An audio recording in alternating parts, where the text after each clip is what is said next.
back to Your Path to Career Success, the podcast that helps you build the skills, confidence and strategies to thrive in your career.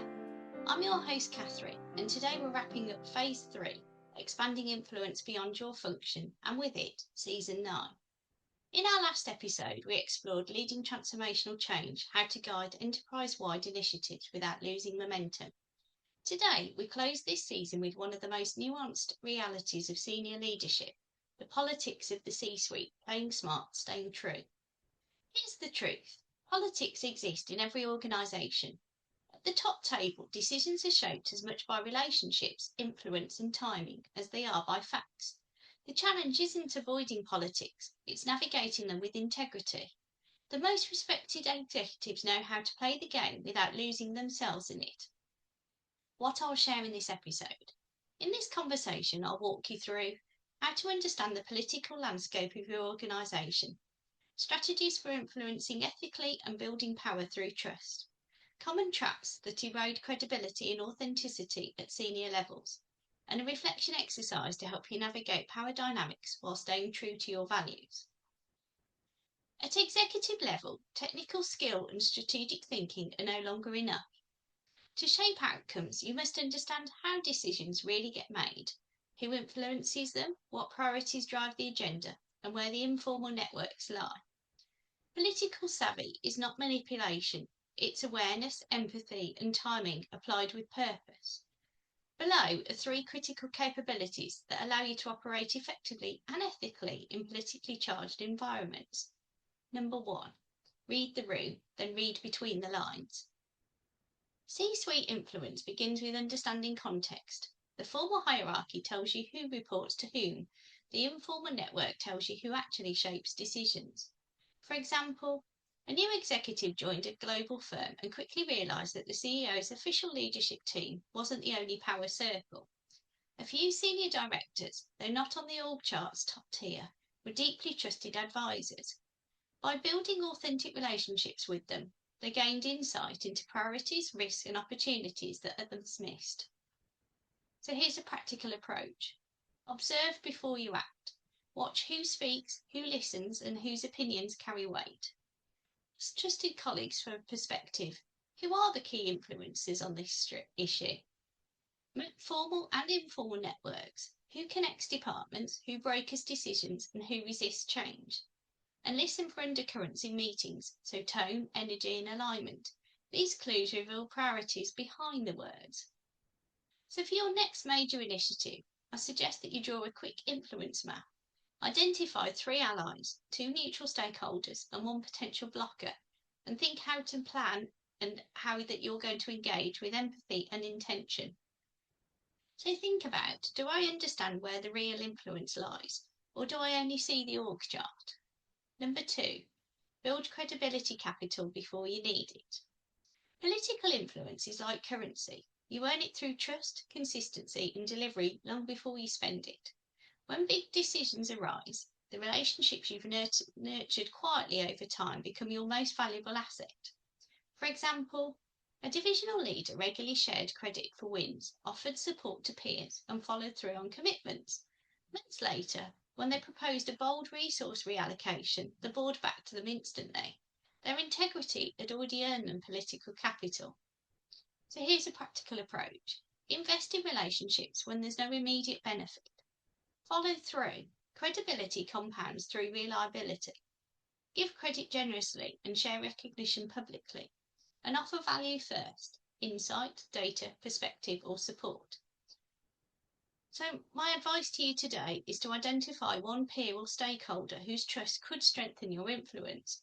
Why not schedule a conversation focused purely on understanding their current challenges and priorities? And think about it in terms of, am I building relationships of mutual respect or only reaching out when I need something? Number 3, influence with integrity.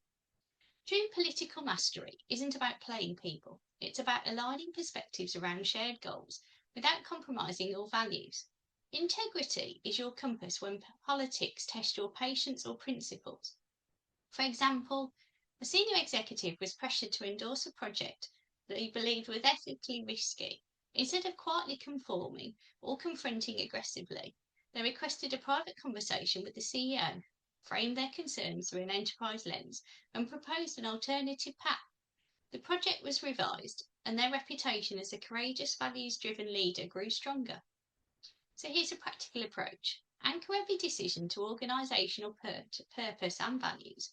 Use enterprise language to frame disagreement. From a risk and reputation perspective, here's what I'd recommend. And stand firm on integrity issues, but choose your battles strategically.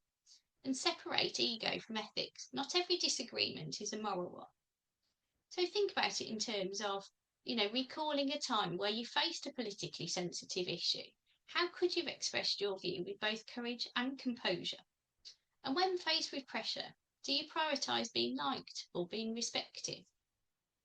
So here's some common traps to avoid in the C-suite. Leadership at the executive level requires more than strategic insight. It demands political acumen, emotional intelligence, and a careful balance between transparency and discretion. Even the most capable leaders can stumble in the C-suite if they fall into common behavioural traps. Recognising these traps early helps leaders preserve credibility, influence, and effectiveness. Trap 1. Confusing transparency with oversharing. Sometimes it's easy to share every thought, frustration, or concern under the guise of honesty. While openness can build trust, unfiltered communication often creates confusion, unnecessary anxiety, or exposes vulnerability in inappropriate contexts. Executives want to demonstrate authenticity and foster psychological safety, but the line between helpful transparency and detrimental oversharing can be surprisingly thin, especially at a C-suite level. And missteps are quickly amplified in senior leadership circles. For example, a CEO vented frustration about board decisions in a semi-private group chat, intending to be candid. Within days, the comments were circulating wildly, eroding confidence in their leadership and creating unnecessary speculation. Their openness, while well-intentioned, backfired. So how to counter it? Practice strategic transparency. Share information that informs, clarifies and empowers, not that satisfies personal catharsis. Mind timing and tone. Consider when, where and how messages will land. And separate emotion from communication. Vent privately or with trusted confidence, not in spaces where the stakes are high. So think about, am I communicating to add value or to relieve emotion? Trap 2. Playing favourites. Relying too heavily on a single ally, sponsor or power group could lead to favouritism, and favouritism, whilst it can appear subtle, but over time it erodes credibility, narrows perspective and risks leaving leaders exposed if their primary supporter exits or loses influence. Executives naturally gravitate towards trusted relationships, but leaning too heavily on one source of power creates vulnerability and reduces the ability to navigate complex multi-stakeholder dynamics. For example, a senior executive aligned closely with a powerful CFO, consistently echoing the CFO's priorities. When the CFO departed unexpectedly, their influence and visibility in the organisation diminished almost overnight. The network they'd neglected became their blind spot. So how to counter it? Build broad alliances. Cultivate relationships across functions, teams and hierarchical levels. Respect diverse perspectives. Seek input from multiple sources, even those outside your comfort zone. And distribute influence strategically. Ensure your authority is grounded in credibility, not just personal loyalty. So think, are my relationships balanced or dependent on a single source of influence? Trap 3. Silent disengagement. Sometimes avoiding organisational politics entirely in an effort to stay above it. And whilst it may feel principled, absence from critical conversations often equals invisibility and diminished influence. Some leaders see politics as distasteful and unnecessary, focusing solely on technical expertise, yet executive impact requires visibility, active engagement and strategic contribution to discussions that shape organisational outcomes. For example, a technically brilliant leader consistently avoided strategy meetings, considering them political theatre. When promotion opportunities arose, their lack of participation in shaping key decisions meant that they were overlooked despite their competence. So how to counter it? Engage thoughtfully. Influence is not about winning every debate, it's about being present where decisions are made. Contribute with purpose, so share insights, advance enterprise goals, not just personal agendas. And choose those battles wisely. Presence matters more than over assertion, so focus on impact over ego. So think about it today in terms of, am I avoiding politics or abdicating influence? So here's a reflection exercise for you to define your political identity. Navigating the C-suite requires clarity on how you want to show up.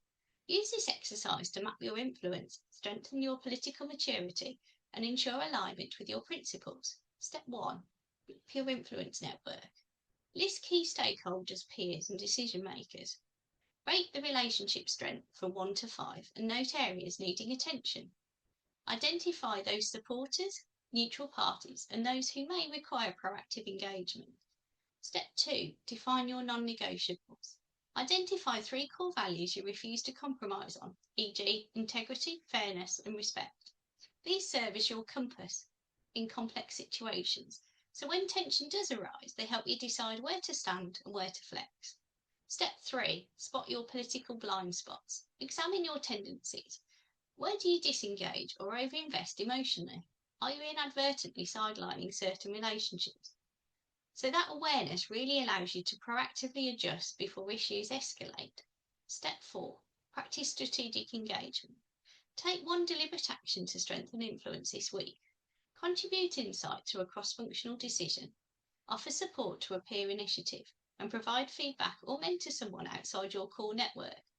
Those small, consistent moves can help build credibility over time.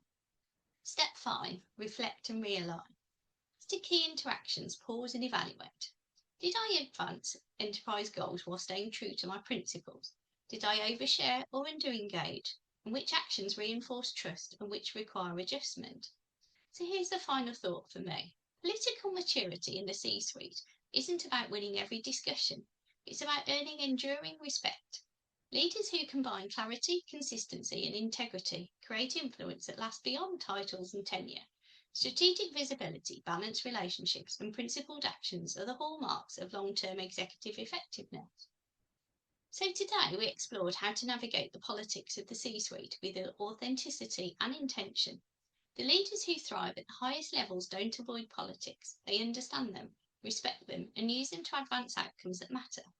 Your challenge this week is to choose one relationship or situation where politics are at play. Approach it with curiosity, composure, and integrity. Notice how your confidence grows when you lead from purpose rather than fear. Thank you for joining me throughout Season 9 of Your Path to Career Success. We've explored how to expand your influence beyond your function, from building alliances and communicating with impact to leading change and navigating power with integrity. If this season has supported your growth, please subscribe, leave a review, and share it with a colleague ready to step into senior leadership. Connect with me on LinkedIn, search Catherine Hall The Career Hour, and visit www.thecareerhour.co.uk for more executive development tools. And remember, as you rise, stay grounded in who you are. Playing smart and staying true aren't opposites, they're the dual disciplines of lasting leadership success.